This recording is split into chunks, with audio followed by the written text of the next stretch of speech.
Hello and welcome back to another episode of SEC Roundup. I am Nick Morgan, the founder of ICAN, Investor Choice Advocates Network, and the co-host of SEC Roundup. Our other co-host was not able to make it today, but that's okay because we are joined by Drew Maloney, the president and CEO of the American Investment Council. Drew, thank you for joining us.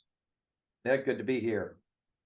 The timing was quite good for this. The subject and the reason we're very pleased to have you on relates to a topic that's been percolating for some time, which is the SEC's now finalized rules regarding a variety of issues relating to private funds, disclosures, contractual arrangements, etc.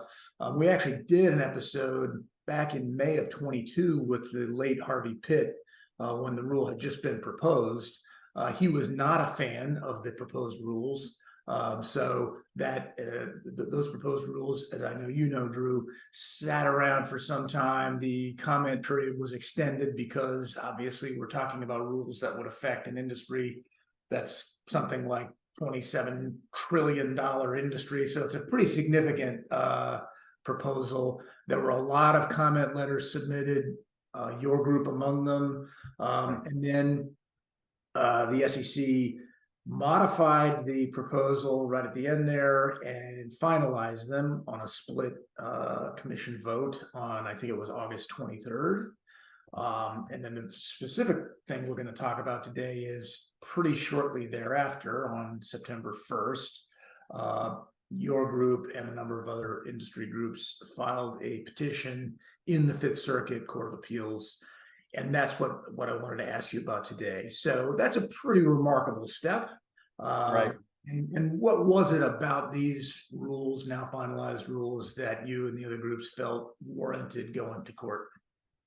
Well, I think if you take sort of a step back, the relationship between the GP and the LP is very important. And the LPs enjoy a lot of bespoke terms. They're two sophisticated parties. Both sides have plenty of lawyers and advice in what they need and they want out of investments. And I think second to that is, we've been the best performing asset class for pension plans for the last 20 years. We've outpaced the public markets by more than 2 times.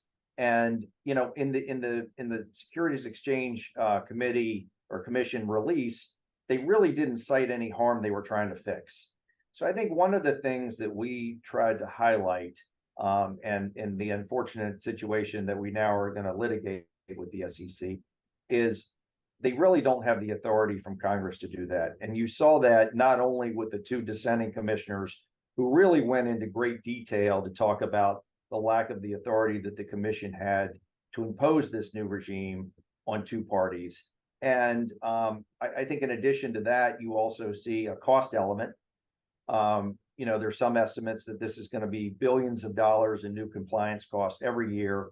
It wasn't really adequately addressed in the rule. And who's going to bear the cost? Ultimately, we all know how costs trickle down, and ultimately the investors or the returns will be impacted by the way the cost regime is put in place.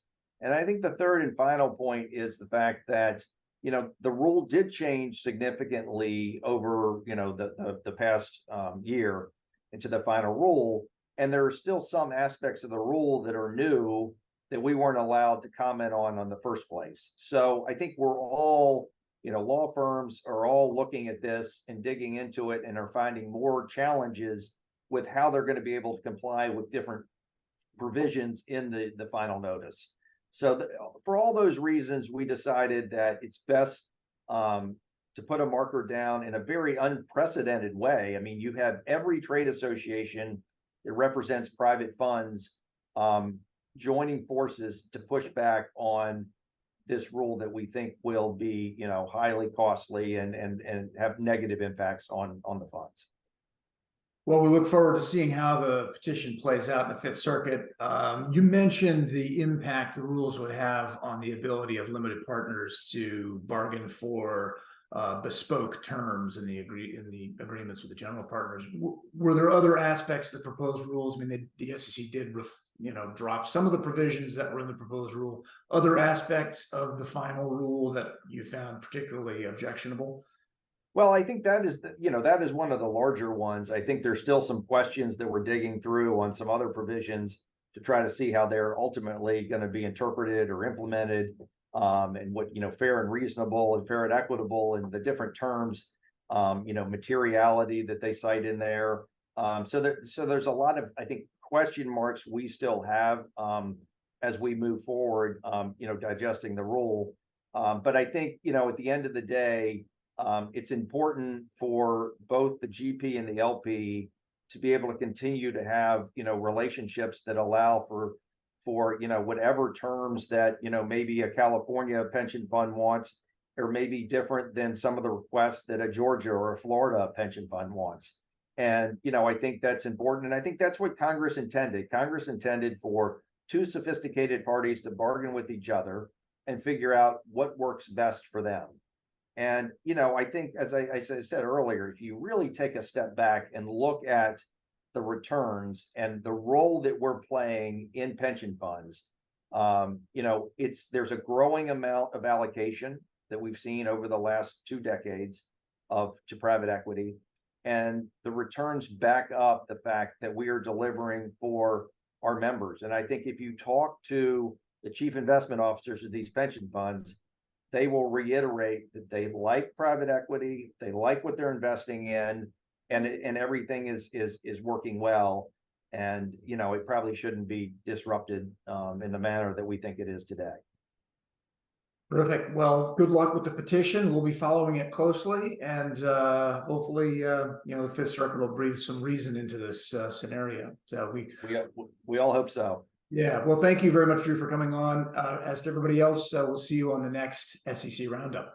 Sounds great. Thanks for having me, Nick. Take care.